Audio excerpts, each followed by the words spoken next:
السلام عليكم ورحمة الله وبركاته. وصلنا في شرح مقرر علم العروض عند البحر المقتضب. هذا البحر يأتي مجزوءا وجوبا، يعني لا يأتي تاما إلا شاذا. سمي بذلك أي بالمقتضب لأنه اقتطع من البحر المنسرح خاصة. يعني الآن لو أردنا أن نوازن بين البحرين، المنسرح مستفعل وهذا رمزها، مفعولات مستفعل وهذا رمزها. أما المقتضب مفعولات هنا أتت في بداية البحر، بعد ذلك مستفعل، فسمي بذلك كما ذكرنا لأنه اقتطع من البحر المنسرح خاصة. لكن هنا المقتضب لا يستعمل إلا مجزوءا، لكنه يختلف عن المنسرح في أن تفعيلة مفعولاته في المقتضب تأتي أول تفعيلة، أما في المنسرح تأتي ثاني تفعيلة. إذن هذا البحر المقتضب لا يستعمل إلا مجزوءا، يعني يتألف من تفعيلتين في كل شطر شعري. مفعولات وهذا رمزها، مفعولات مستفعل، مفعولات وهنا مستفعل. جوازاته مفعولات هذه وهذا رمزها، مفعولات. طبعا هذا السواد من الحبر. يلحقها نوعان من التغيير، أي يلحق هذه التفعيلة. أولا الطي فاعلات، وهذا طبعا هو الشائع في هذا البحر، فاعلات. ومعنى الطي كما شرحنا سابقا حذف الرابع الساكن وهو الواو من مفعولاته. هذه مفعولاته حين أصابها الطي حذفنا الواو فأصبحت مفعولات، ثم نقلت إلى فاعلات، وهذا هو الشائع في هذا البحر. إذن فاعلات أصابها الطي وهو حذف الرابع الساكن، يعني حذف الواو من مفعولات. أيضا قد يصيبها الخبن، والخبن فعولات. وقلنا معنى الخبن حذف الثاني الساكن وهو الفاء من مفعولات، حين حذفنا الفاء أصبحت معولات ثم نقلت إلى فعولات. إذن هنا أصابها الخبن. إذن هذه التفعيلة مفعولات يلحقها نوعان من التغيير. هناك ملاحظة، أجاز الكوفيون طبعا خلافا للإجماع اجتماع الطي والخبن معا في تفعيلة واحدة، الأصل أن لا تجتمعا، لكن هنا الكوفيون أجازوا اجتماع الطي والخبن. فمفعولات هنا طبعا اجتماع الطي والخبن يسمى خبلا. ماذا يحصل هنا؟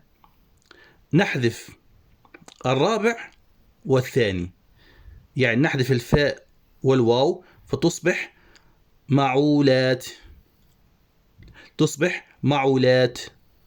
معولات هنا بضم التاء، معولات طبعا 3 حركات وسكون وحركة، معولات.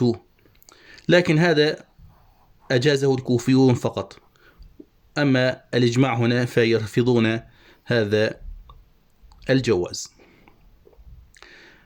أما مستفعل هنا وهذا رمزها قد يصيبها الطي، وقلنا الطي يعني حذف الرابع الساكن فتصبح مستعل أو مفتعل وهذا رمزها. طبعا الآن سنجري تطبيقا على هذا البحر. التحليل العروضي. قال أبو نواس: حامل الهوى تعب يستخفه الطرب.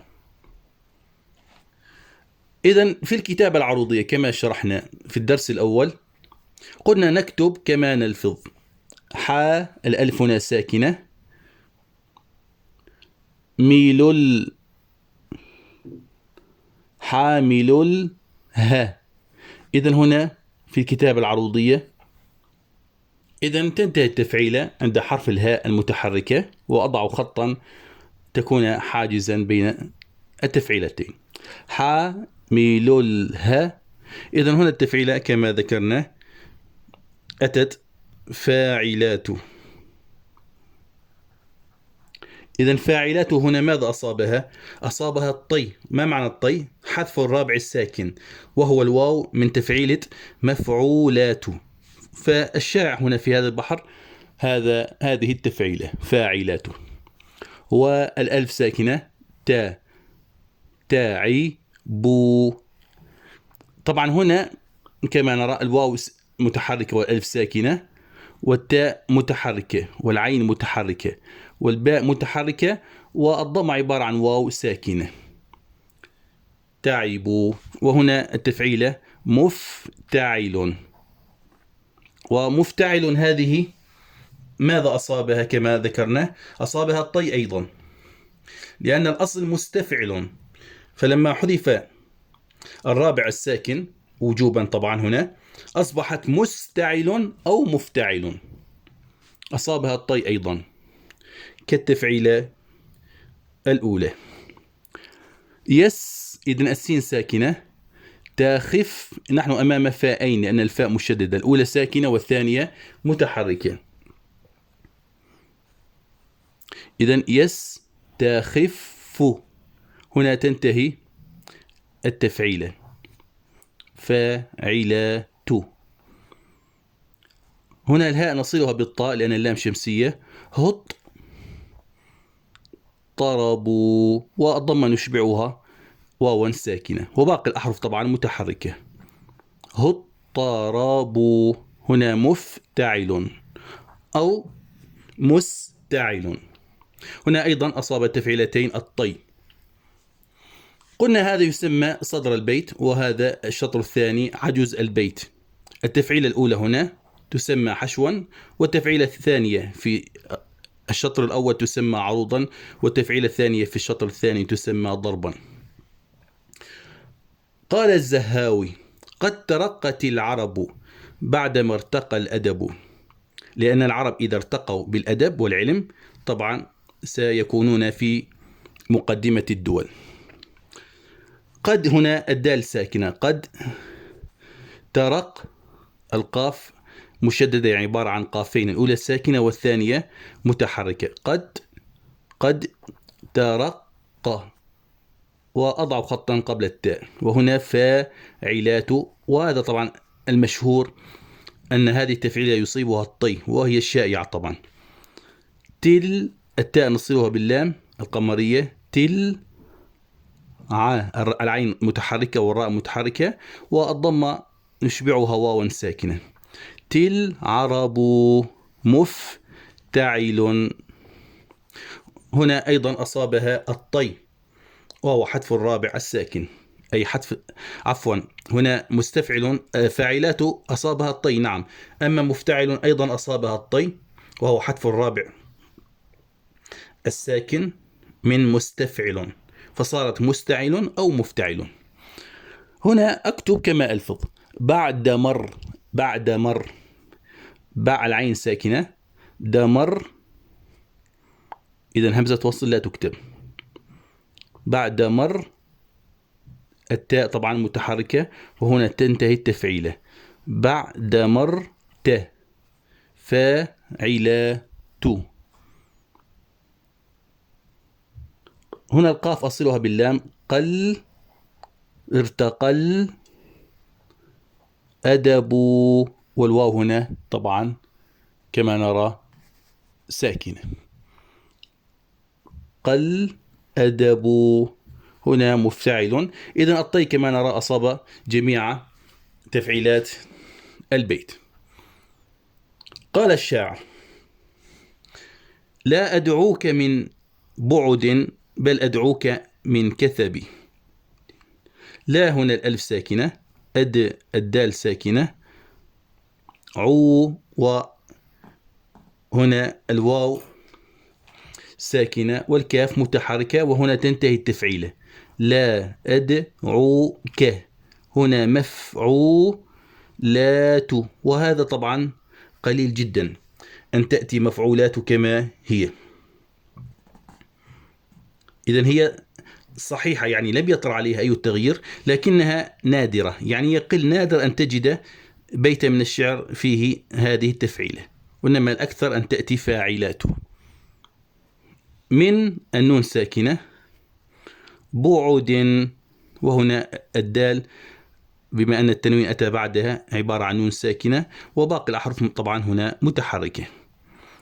هنا مفتعل أيضا أصابها الطي كالتفعيلات السابقة.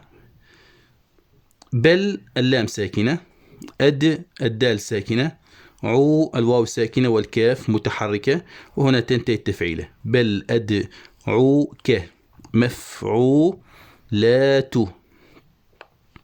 من النون ساكنة، كثبي، طبعا الكسرة نشبعها ياء ساكنة، والضمة واو ساكنة طبعا في نهاية كل شطر، والفتحة تشبع ألفا ساكنة. من كثبي، هنا مفتعل أصابها الطي كما نرى. قال الشاعر: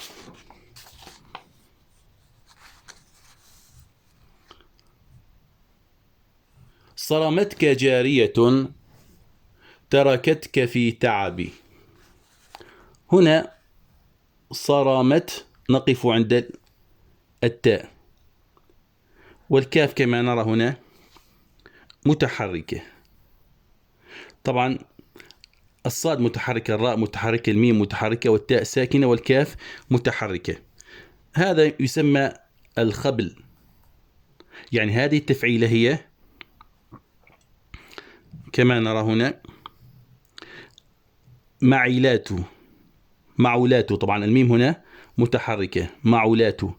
طبعا هذا الجواز نادر الوقوع. من قال به؟ قال به الكوفيون، يعني الكوفيون من أهل العروض قالوا إن الخبل قد يصيب التفعيلة الأولى، لكن هذا يخالف رأي الإجماع كما ذكرنا قبل قليل، لأن الطي والخبن لا يجتمعان في تفعيلة واحدة في وقت واحد، فهنا اجتمعا، وهذا البيت طبعا يستدل به الكوفيون على صحة الخبل في هذه التفعيلة، يعني اجتماع الطي والخبن، يعني نحذف الحرفين الرابع والثاني من التفعيلة. هذا طبعا ما قال به الكوفيون، فتصبح معولات، وهذا نادر. جاء الألف ساكنة، رية، طبعا هنا الأحرف كلها متحركة، لكن أضع بعد التاء نونا ساكنة لأن وجود التنوين. جاريات، هنا مفتعل.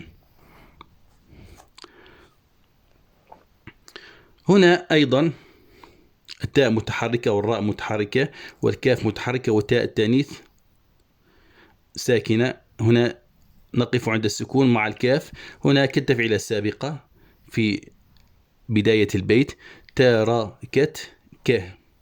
هنا معولات أصابها الخبل، يعني حذفنا الحرف الثاني والرابع من تفعيلة مفعولات، وهذا كما ذكرنا يستشهد به الكوفيون على مجيء مفعولات، أي على إصابة الخبل هذه التفعيلة مفعولات، نحذف منها الحرفين الثاني والرابع.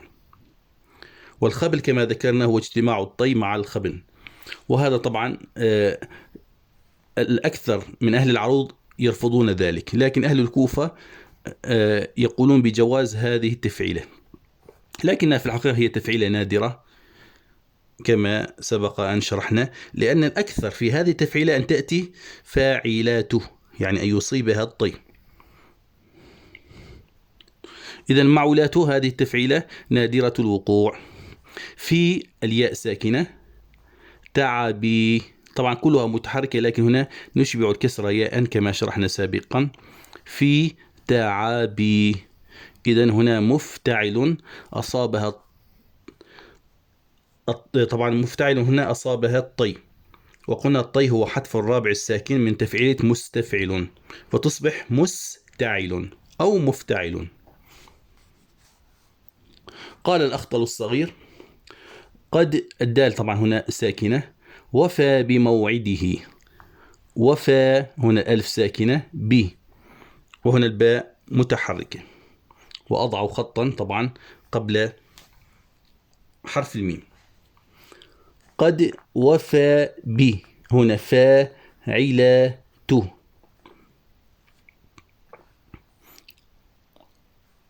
مو الواو ساكنة، عده، وكسر طبعا تشبع ياء ساكنة هنا، موعده مفتعل. إذا الأكثر في هذا البحر أن تأتي تفعيلة أولى فاعلاته، طبعا الطالب هنا يكون أمام 6 أحرف ويضع خطا، والثانية مفتعل، هنا أصابهما ماذا؟ الطي، وهو حذف الرابع الساكن.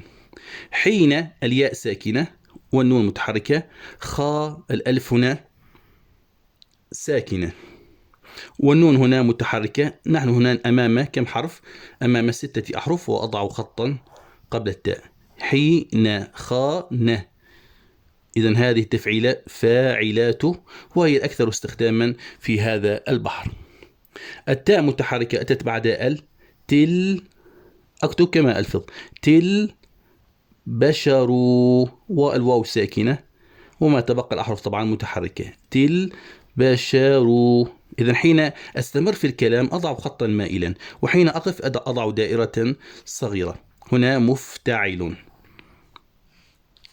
قال خليل مطران القلوب والمقل هن للهوى رسل. هنا ال، أكتب كما ألفظ، القلوب، هنا أمام 6 أحرف، فأضع خطا. هنا القلوب فاعلات. طبعا هذا المجزوء من أسهل مجزوءات البحور، لأن الغالب فيها فاعلات مفتعل. هنا طبعا همزة وصل لا تكتب، إلا إذا جاءت أول الكلام. والمقال، الواو أشبعها، الضم أشبعها واوا ساكنة، والمقال مفتعل. هنا أصاب التفعيلتين ماذا؟ الطي، يعني حذف الرابع الساكن. هن، النون المشددة عبارة عن نونين، الأولى الساكنة والثانية متحركة. اللام الثانية ساكنة، وهاء الهاء طبعا متحركة. هن للها. إذن هنا نكون أمام 6 أحرف فاعلات، أضع خطا مائلا. والواو طبعا متحركة، والألف ساكنة. رسل كلها أحرف متحركة، لكن الضمة هنا تشبع واوا ساكنة. ورسل مفتعل.